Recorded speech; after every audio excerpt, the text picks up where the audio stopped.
हो रही है जिसमें आपका स्वागत है। सबसे पहले कक्षा 11 के सिलेबस को जानिए। इसमें पहला यूनिट है समुच्चय तथा फलन। इसमें आप पढ़ेंगे समुच्चय क्या है, संबंध, रिलेशन, फंक्शन और त्रिकोणमितीय के बारे में जानकारी आपको मिलेगी। दूसरा यूनिट है अलजेब्रा, बीजगणित। इसमें गणितीय आगमन सिद्धांत है, कॉम्प्लेक्स नंबर है, सम्मिश्र संख्याएं, दो घात समीकरण, रैखिक समीकरण, क्रमचय संचय, द्विपद प्रमेय और श्रेणी समांतर गुणोत्तर, कुछ विशेष श्रेणियां। अगला यूनिट है निर्देशांक ज्यामिति, जिसे कोऑर्डिनेट ज्योमेट्री कहते हैं। इसमें आप पढ़ेंगे सरल रेखा, वृत्त, परवलय, दीर्घवृत्त, अतिपरवलय। आप इसमें 3 डायमेंशन ज्योमेट्री का भी अध्ययन करेंगे। अगला इकाई है कैलकुलस। कैलकुलस में आप पढ़ेंगे लिमिट एंड डेरिवेटिव्स, सीमा और अवकलज। इसके बाद आपका यूनिट आती है गणितीय विवेचना, मैथमेटिकल रीजनिंग। और अंतिम यूनिट है आपकी सांख्यिकी तथा प्रोबेबिलिटी, जिसमें सांख्यिकी है और प्रायिकता है, प्रोबेबिलिटी। अब हम आपको सबसे पहला जो टॉपिक है सेट एंड फंक्शंस, उसमें आपको समुच्चय के बारे में जानकारी देंगे। समुच्चय क्या होता है, कितने प्रकार का होता है और क्या उनकी परिभाषाएं हैं, क्या उनका यूज है, ये आपको जानकारी इस टॉपिक में आज की क्लास में मिलेगी। सेट मीन्स समुच्चय क्या होता है। सर्वप्रथम जर्मन एक गणितज्ञ थे जिनका नाम था जॉर्ज कैंटर। उन्होंने इसका प्रयोग किया था और उन्होंने उसके आधार पर ये परिभाषा दी कि जो हमारे विचार से जो समस्त निश्चित और सुस्पष्ट वस्तुएं जितनी भी होती हैं, उन सब का जो संग्रह है, कलेक्शन है, वो सेट कहलाता है। लिखना संभव नहीं हो पा रहा है, टाइम लग रहा है, मैं आपको ऐसे ही समझा रहा हूँ। रिटन वर्क आपको प्रोवाइड करा दिया जाएगा, आपको नोट करना है। मैं पहले भी करा चुका हूँ और जो रह गए होंगे उनको बाद में लिखा दूंगा। मतलब उनकी परिभाषा थी कि सुपरिभाषित वस्तुओं का जो संग्रह है वो समुच्चय कहलाता है। Collection of well defined object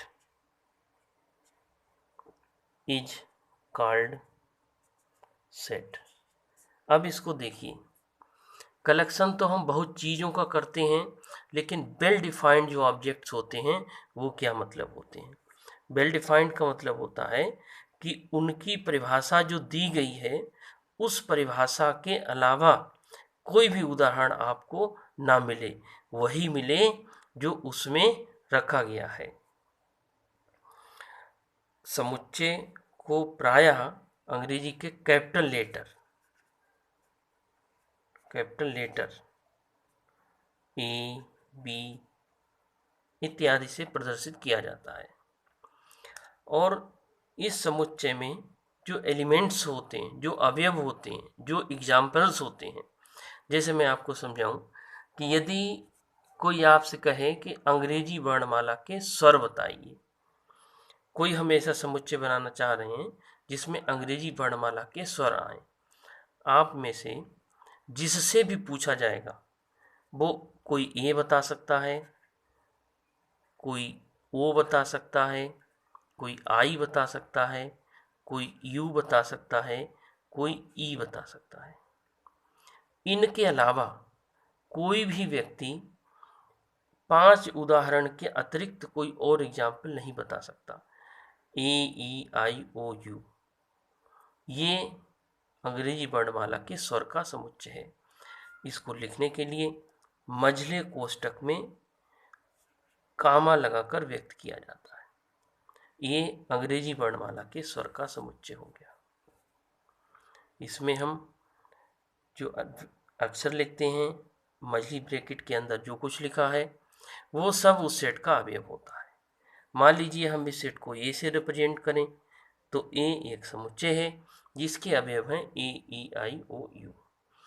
यदि कोई व्यक्ति ये पूछे कि क्या के इसमें मौजूद है तो हम इसको दो तरह से लिखते हैं जो मौजूद होते हैं उनको, जैसे ए बिलोंग्स टू ए, अर्थात जो अवयव ए है वो समुच्चय ए में मौजूद है।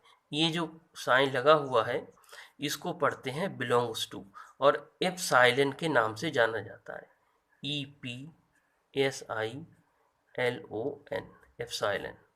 ए बिलोंग्स टू ए, इसी तरह से I belongs to A, O belongs to A. अगर कोई कहे के बिलोंग्स टू ए नहीं है इसमें तो हम इसको लिखेंगे डज नॉट बिलोंग्स टू ए, इसको कैंसिल कर देंगे। जो अवयव इसमें मौजूद होता है उसको लिखते हैं बिलोंग्स टू, जो मौजूद नहीं होता है उसको डज नॉट बिलोंग्स टू। समुच्चय के अन्य उदाहरण, भारत, एक तो ये हो गया अंग्रेजी वर्णमाला के स्वर, भारतवर्ष के राज्यों का समूह ऐसे जाना जा सकता है। कोई और उदाहरण भी, मान लीजिए आपके परिवार के सदस्यों का समूह कोई कहे तो ये भी एक परिवार के सदस्यों का समूह, ये भी समुच्चय का उदाहरण है।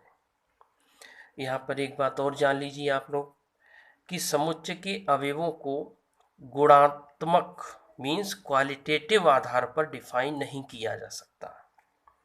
We can not define set on the basis of quality, गुण नहीं बता सकते। गुणात्मक आधार पर हम समुच्चय को नहीं बता सकते। कैसे? गुणात्मक क्या होता है? गुणात्मक मतलब होता है सुंदरता, बुद्धिमत्ता, अमीरी, गरीबी। कोई कहे आपसे राधा एक सुंदर लड़की है, किसी को हो सकता है सुंदर ना लगे। ए कोई बुद्धिमान व्यक्ति है, हो सकता है किसी के रेफरेंस में बुद्धिमान ना हो। तो ये जान लीजिए कि गुणात्मक रूप में हम सेट को डिफाइन नहीं कर सकते। सुंदरता, अमीरी, गरीबी, बुद्धिमत्ता आदि आदि, ये सारे हम सेट की श्रेणी में इसे नहीं लाएंगे।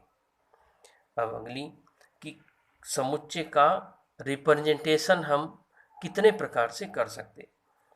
प्रत्येक सेट का दो तरह से रिप्रेजेंटेशन हम कर सकते। पहला, समुच्चय को हम दो प्रकार से रिप्रेजेंट कर सकते, रिप्रेजेंटेशन ऑफ सेट।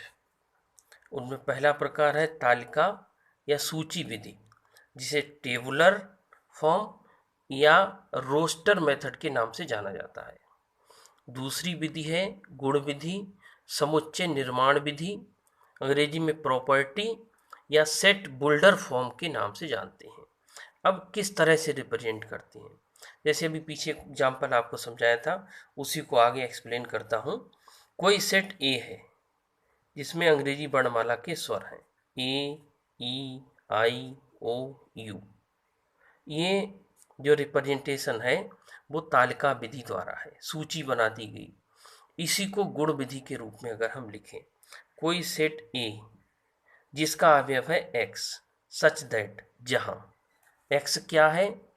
एक्स एक अंग्रेजी वर्णमाला का स्वर है, इसको डिफाइन। अब अगर आपसे पूछे अंग्रेजी वर्णमाला का कोई स्वर बताओ तो हो सकता है आप में से कोई ए बता दे, कोई ई बता दे, कोई ओ बता दे, कोई यू बता दे, कोई आई बताए, लेकिन इनके अतिरिक्त कोई भी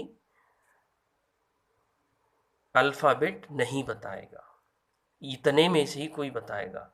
एक बात और जान लीजिए कि समुच्चय में अवयवों की पुनरावृत्ति नहीं होती, चाहे कोई कितनी बार भी बताएगा ए, लेकिन हम उसे लिखेंगे एक ही बार।